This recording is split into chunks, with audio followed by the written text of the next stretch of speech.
In this project, we'll be modeling this custom-made key holder. You would attach this to the wall by gluing it with the double-sided tape, and then just have these hooks where you can just hang your keys.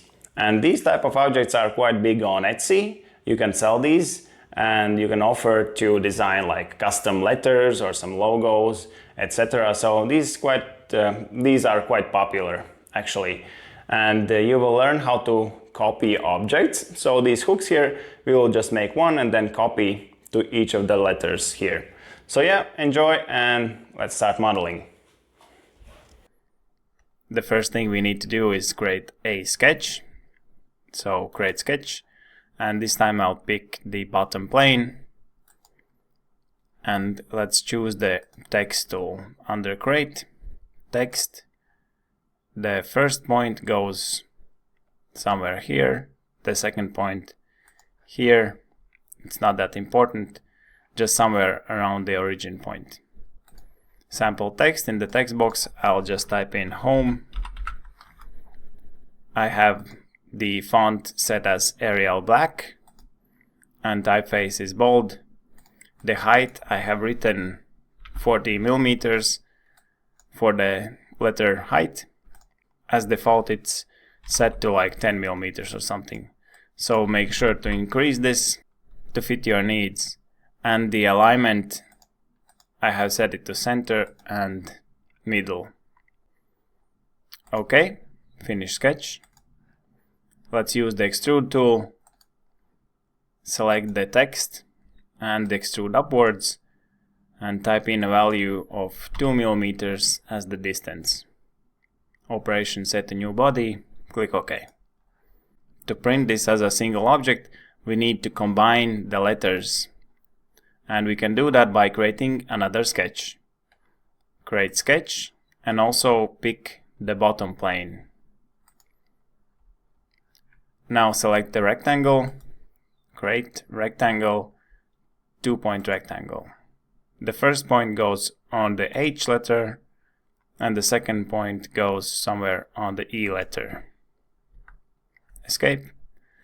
Adjust the width of this so it should cover the first letter and the last letter. You can give it a dimension if you want. Sketch dimension. Select this line. I'll say it is 10 millimeters and then just adjust where it needs to be. Now we need to project the outlines of the letters. We can do that by under create, selecting project include, project, and the selection filter needs to be set to bodies. I'll select each of the letters and click OK. If I hide the bodies, I can see I have the outlines now, and this will allow me to select individual profiles to extrude. Finish sketch, and I'll turn on the bodies again. Let's use the extrude tool, and I will select the profiles that are in the middle of the letters. And the height is again 2 millimeters. And this time the operation is not new body, but it has to be set to join. OK. And we can see that under bodies folder we now only have one body and all the letters are joined together.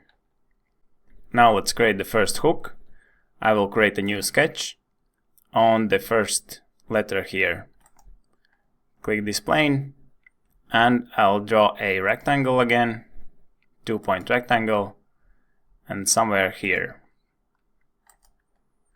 Escape, and I'll give it a dimension. The height will be 9 millimeters and the width will be 6 millimeters. Just adjust it somewhere in the middle and it should be fine. Finish sketch. And now I can extrude it. Extrude, pick this profile, drag out. Around 14 millimeters should be fine.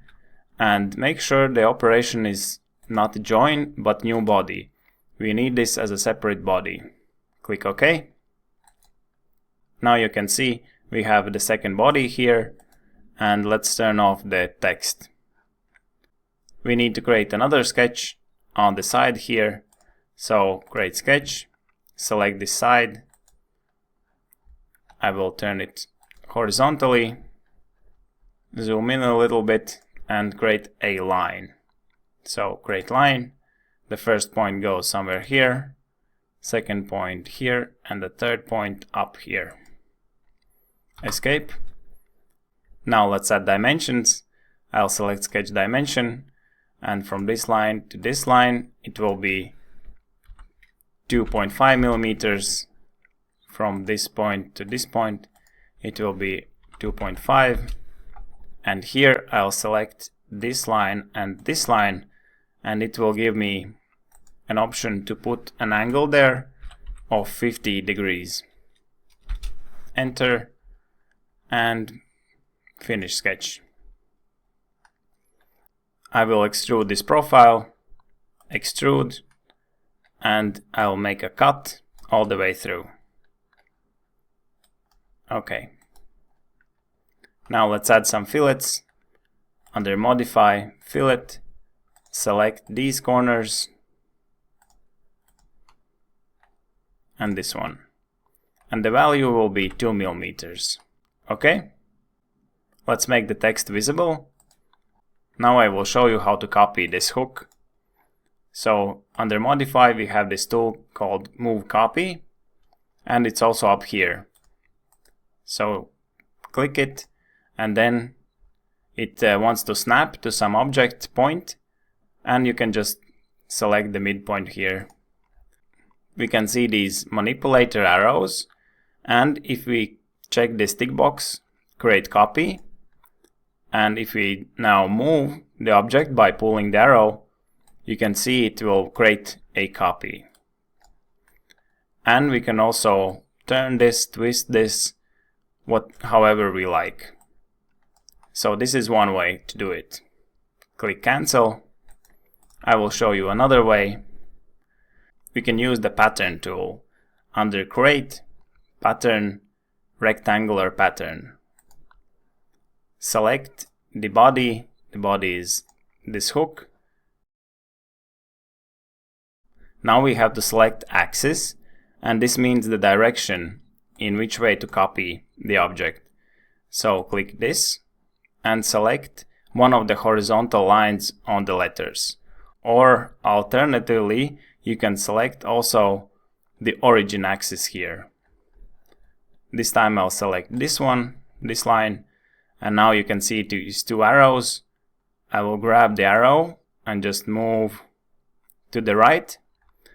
And here we can see that we can put in some values. Under quantity, we can adjust the quantity, how many we want. For example, I'll select 6.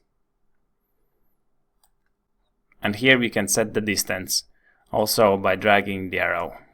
Once you're happy with the distance and the number of hooks you want, you can just click OK.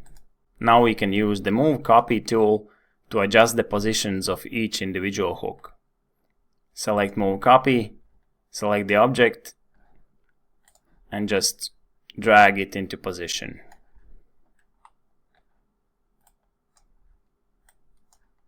Okay. Move this one, maybe in the middle, and do that for all the other hooks.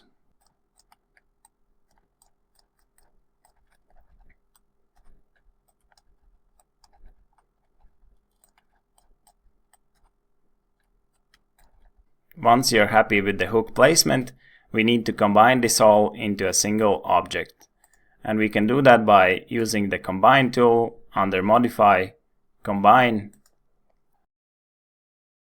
Now we need to select the target body. In this case it will be these letters, and the two bodies will be each individual hook. Select everything and the operation is set to join. Click OK. And now we can see it is combined into a single object. One last thing, since the object will be printed in this direction, we want to increase the connection strength here. We can do that by adding a fillet. Modify, fillet, and select these outlines where the hook connects the base. And the value will be 2 mm. OK. The key holder is ready and we can export it for printing. The slicer setup for this part is also very simple. I have placed the part on its back and there will be no supports needed. Although we can see there is some overhang here, the angle is good enough for it to be printed without supports. This time the layer height is 0.2 mm. Wall loops are set to 3 to make these hooks stronger, and the infill is set to 30% and gyroid. Let's see how it looks sliced up.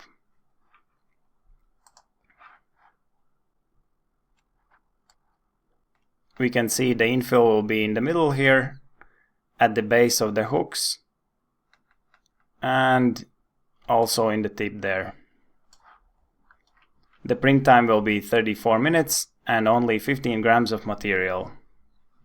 Let's set it to print.